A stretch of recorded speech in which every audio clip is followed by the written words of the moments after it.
Kieran here again. I hope you're all good. Yep, I'm trying to make videos more spontaneously now, so I'm going with no notes here at all, and I've just got a clock running to see how long I'm going to talk for. Well, I'm not going to talk for very long.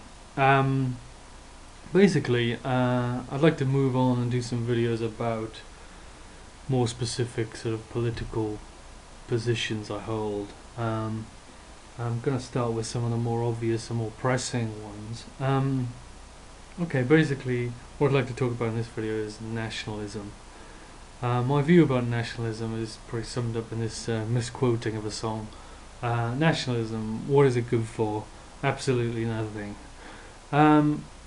If you weigh up the pros and cons of nationalism, I just can't see. I can see the cons as massive, and the pros, I'm struggling to think of any real pluses of nationalism. The only argument I'd say for it is like we've kind of been doing it. There's obviously some sort of human nature making us do it a bit, and we've been doing it for a while. It's kind of sort of established, which aren't much good as reasons for doing something in my book. I mean, nationalism isn't even. You can't even really say that we've been like humans have always been nationalistic or something. I mean, the modern country state is I mean, it's a modern invention. It's I don't know how long we've had it for. I don't see any sort of really hardwired piece of human nature that's going to identify yourself with such a huge group of people you can't know. Like sort of, I think the average country's got about 30 million people in it. Some countries even bigger than that.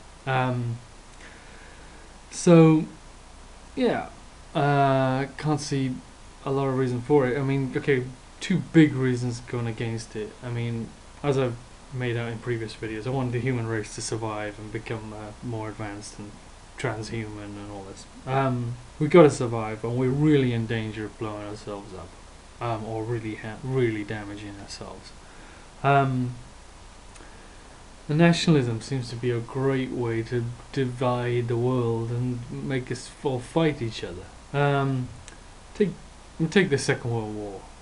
If people hadn't been really identifying themselves or getting a bit hot under the collar about being British and German and all the rest of it, none of it would have happened. I mean, this huge tragedy wouldn't have happened if Europeans alone had just managed to mostly identify themselves as Europeans and not worry about whether they were British or German or whatever. It just wouldn't have happened in Europe, would it? I mean, you wouldn't have been able to motivate all these people to vote for this Nazi government in Germany and a kind of reactionary British Empire kind of thing in Britain and France and all the rest of it, and the US and Japan and all the other places. So it's the Second World War, and loads of other wars. I mean, most wars, apart from civil wars, most wars have got this major nationalistic element. I mean, the current U.S. Army, it's like drafted people basically. No, sorry, not. It doesn't even have drafted people. It's people volunteering, or doing it as a job. But I think an essential motivator there is the fact that they think that there's some value in being American and supporting America and all the rest of it. You wouldn't be able to motivate them to kill other Americans just because they believe that label's sort of important. So yeah, with this, I'm going as far as defining nationalism as including like having a national identity. So I'm going to try and not be British anymore. I mean, I'll keep the passport because that's the closest thing I've got to a world sort of like an ID card as a world citizen. I won't be allowed to move around, leave the country otherwise.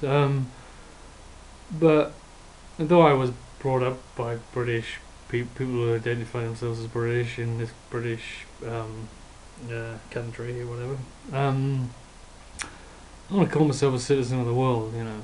and just forget as much as I can about this Britishness. But obviously, I've got this government, but it's just I can see it no more as like my local kind of my local, representatives or whatever. It doesn't have to have any emotional identity sort of significance to me. Again, I mean, speaking English, that isn't confined to this country. We should try and learn other languages and get out of this, break out of the English-speaking world a bit as well. Okay, another reason. We got wars with nationalism fueling as a massive ingredient. People talk about religion causing wars. I mean, compare that to nationalism. Nationalism's causing massively more wars, I would have thought. Apart from that, we've got what about aid? I mean, international aid. I don't know the figures, but isn't it that most countries are giving less than 1% of their GDP or something? We got really quite small amounts of aid moving around across borders. Yet within countries, even the most sort of mean countries are not really giving quite serious, creating quite a serious safety net.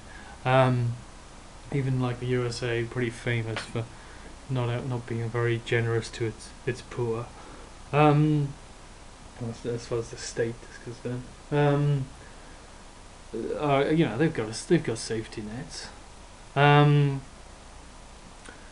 But it seems this national identity thing is causing us to care about anybody who comes under our label of, like, say in my case, British. It's really bad. I mean, people are starving. It's causing huge resentment and so on.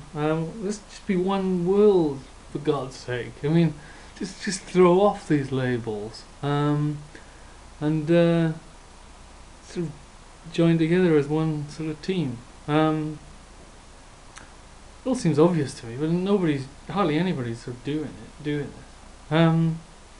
Okay, so that's what I think about nationalism. Talk to you all soon. All the best.